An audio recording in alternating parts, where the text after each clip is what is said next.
नमस्कार, मी करिश्मा. एलव्ही न्यूजच्या बातमीपत्रामध्ये आपल्या सगळ्या दर्शकांचे अगदी मनापासून स्वागत. आपण पाहत आहात एलव्ही न्यूज. नमस्कार. गेली 4 दिवस झालं आपल्या तासगाव गोपीमंकाळ मतदारसंघामध्ये सध्याचे जे आमदार आहेत ते एक पोस्ट व्हायरल करतायत की आमच्या आबांची स्वप्नपूर्ती म्हणून.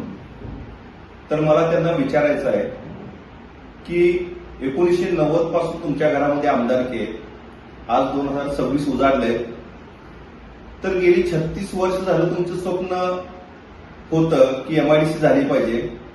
तर 36 वर्षामध्ये तुम्ही फक्त एक बोर्ड लावलेला आहे की एमआयडीसी म्हणून तिथं बोर्ड लावलेला आहे. तर 36 वर्षामध्ये तुमचं एवढं कर्तृत्व आहे का की एक बोर्ड लावण्याची फक्त तुमची मदत झाली का? ह्या तासगाव गोपीमंकाळमधील मतदारसंघातील लोकांना फक्त भावनिक करून, त्यांना पाया पडून, काहीतरी आमिष दाखवून तुम्ही आमदारकी भोगली. मात्र एमआयडीसी उभा करायला तुम्हाला एवढा वेळ का लागला?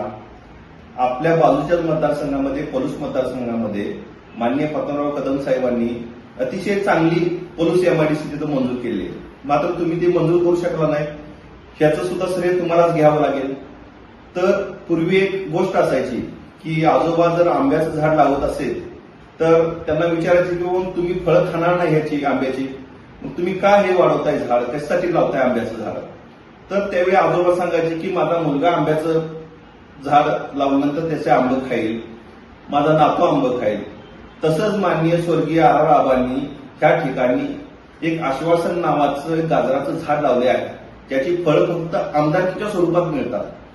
तर माननीय स्वर्गीय आर आबानंतर त्यांच्या पत्नी माननीय आमदार सुमनताई या आमदार झाल्या. त्यानंतर आता त्यांचे मुलगा माननीय रोहितदादा आमदार झाले.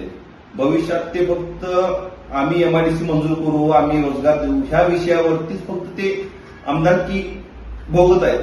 मात्र प्रत्यक्षात त्यांना काहीही यश आलेलं नाही. त्या योगीवाडी एमआयडीसी मध्ये त्यांनी बिनधुराचे कारखाने येणार आहेत. बिनधुराचे म्हटल्यानंतर स्वाभाविकपणे माझ्यासारख्या तरुणाला प्रश्न पडतोय की असे कोणते कारखाने येणार आहेत?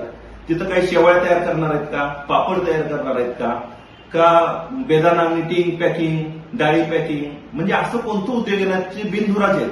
म्हणजे लोकांना तुम्ही किती फसवताय, शुद्ध फसवणूक चालू आहे.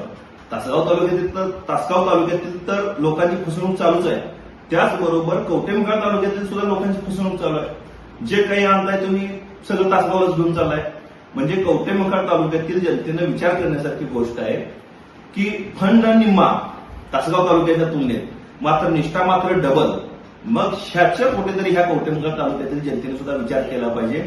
व रोहित पाटलांनी ह्या योगीवाडी एमआयडीसी मध्ये जे काही त्यांनी मंजूर करून आणले, जो ओहापोह करताय, गवगोवा करतायत, जणू काय 5 स्टार कागल एमआयडीसी सारखी एखादी एमआयडीसी मंजूर आणल्यासारखा जो आव आणतात, तर त्यामध्ये कोणते उद्योग येणार आहेत, काय होणार आहे? फक्त बोर्ड लावायला तुम्ही 36 वर्ष घालवलीत. आणखीन किती पिढ्या तुम्ही आमच्या बर्बाद करणार आहे, त्यात उद्योग येणार आहेत म्हणून हे एकदा रोहित पाटलांनी येऊन त्या मीडियासमोर सांगावं, जनतेसमोर सांगावं, असं माझं त्यांना आवाहन आहे. त्याचबरोबर जे काही आहे ते पूर्ण तासगावला घेऊन चाललंय. कवठेमंकाळ तालुक्याला काय मिळालं? आमच्या लोकांनी फक्त तुम्हाला मतच दिली. 2009 पासून ते 2026 पर्यंत तुमच्या घरात आमदारकी आहे, तासगावच्या तालुक्यामध्ये आमदारकी आहे. मात्र कवठेमंकाळच्या बाबतीत तुम्ही ब्र सुद्धा शब्द काढत नाही. भांगखाली सहकारी साखर कारखाना गेली बंद पडून 7-8 वर्ष झालं.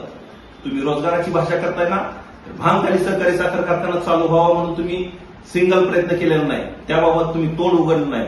तुमची दात खिळी बसलेली आहे कवठेमंकाळ तालुक्याविषयी, ती ओपन करा, तोंड उघडा. आणि खरोखर तुमच्या मनात जर वाटत असेल की माझ्या तालुक्यातील तरुणांना रोजगार मिळाला पाहिजे, मी ह्या तालुक्याचा आमदार म्हणून काम करतोय, ह्या तालुक्यात लोकांना रोजगार, शाळा, शिक्षण, आरोग्य ह्या सुविधा मिळाल्या पाहिजेत, तर तुम्ही तोंड उघडा. तुमचं जे काही गंडावागंडीचं धंदा आहे, भुलभुलया करायचा धंदा आहे, ते सगळं इथून पुढे बंद करा. आणि ह्या तालुक्याला सुद्धा न्याय देण्याची तुमची भूमिका असली पाहिजे. अन्यथा कवठेमंकाळ तालुक्यातील जनता सुद्धा गप्प बसणार नाही. तुमची दुतोंडी गांडोळाची जी अवस्था आहे की तासगाव तालुक्याला सगळं न्यायचं आणि कवठेमंकाळ तालुक्याला फक्त गंडावायचं, भुलवायचं आणि भावनिक करायचं, ते इथून पुढे असले उद्योग आम्ही चालू देणार नाही. आणि ह्या कवठेमंकाळ तालुक्याच्या बाबतीत रस्ते असतील, शाळा असतील, दवाखाने असतील व त्याचबरोबर ह्या कवठेमंकाळ तालुक्यातील आमच्या तरुणांना एक सुद्धा तालुक्यामध्ये ग्राउंड नाही. भरती जर व्हायचं असेल, आमच्याकडे एकमेव पर्याय आहे, फक्त भरती झालं पाहिजे, मिलिटरी भरती किंवा पोलीस भरती. तर त्या भरतीसाठी सुद्धा आम्हाला प्रॅक्टिस करण्यासाठी ह्या गरीब मुलांना एक सुद्धा ग्राउंड उपलब्ध नाही. हे तुमचं अपयश आहे, ते सुद्धा तुम्ही मान्य करा. ह्या कवठेमंकाळ तालुक्यामध्ये एक चांगलं क्रीडांगण झालं पाहिजे, जिथं गोरगरिबाची माझी मुलं त्या क्रीडांगणावर जाऊन व्यायाम करतील व ते भरती होतील. त्याचबरोबर ह्या कवठेमंकाळ तालुक्यामध्ये त्या तरुणांना एक लायब्ररी एक मिळाली पाहिजे. डॉक्टर बाबासाहेब आंबेडकरांच्या नावाने एक लायब्ररी मिळाली पाहिजे व डॉक्टर एपीजे अब्दुल कलाम यांच्या नावाने एक स्पर्धा परीक्षा केंद्र झालं पाहिजे, जेणेकरून आमची गोरगरिबांची मुलं त्या ठिकाणी जाऊन अभ्यास करून एक चांगली नोकरी मिळतील. कारण तुमच्याकडून तर नोकरीची काही अपेक्षा आता शिल्लक राहिली नाही. तुम्ही फक्त गोड बोले आमदार पोपट म्हणूनच तुम्ही प्रसिद्ध आहे आणि ते तुम्ही कृतीतून दाखवले. एमआयडीसी तासगावला आणि कवठेमंकाळला काय, तर कवठेमंकाळला फक्त गाजरं दाखवले दिलेत तुम्ही. ह्या गोष्टीचा निषेध म्हणून मी आज तुमच्या समोर बोलतोय. आणि ह्या इथून पुढे ह्या कवठेमंकाळ तालुक्यामध्ये जे काही तुमचे जे उद्योग चालले फसवायचं आणि गडवायचं, इथून पुढे ते बंद करा, अन्यथा लोक रस्त्यावर उतरतील. नमस्कार.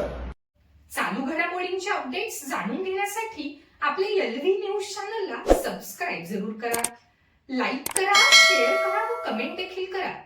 बेल आयकॉनवर प्रेस करा व नोटिफिकेशन्स मिळवा. पाहत रहा फक्त एलव्ही न्यूज. मुख्य संपादक विलास उत्तम लोखंडे.